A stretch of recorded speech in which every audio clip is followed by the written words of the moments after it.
আসসালামু আলাইকুম, কেমন আছেন সবাই? দেখেন আমাদের গাজীপুরে বাইপাসের মাথায় কীরকম অবস্থা।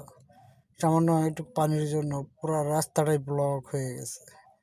আর গাড়ি যাইতে পারতেছে না। ছোটো গাড়িগুলো যেগুলো আছে এগুলো খুব সমস্যা হইতেছে। আর বড় গাড়িগুলো যাইতে পারতেছে, কারণ রাস্তায় পানি, মনে হয় যে নৌকা চালান যাবো এরকম অবস্থা। তো আমরা আস্তে আস্তে যাচ্ছি। মানে এখানে যদি কোনো গাড়ি বন্ধ হয়, মানে পুরো রাস্তাটাই ব্লক হয়ে যাবে। তো ওভাবেই যাচ্ছে গাড়ি।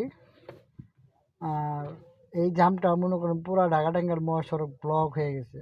আর ঢাকামুখী ক্লিয়ার আছে, ঢাকা যাইতে যাইতে ক্লিয়ার আছে। তো দেখছেন পানি কিরকম পানি, বাবারে বাবা, অল্প একটু বৃষ্টিতে মানে বলার মতো না। তো সবাই ভিডিওটা বেশি শেয়ার করেন, সবাই ভালো থাকবেন। আল্লাহ হাফিজ। এমডি হাবিব ভাই।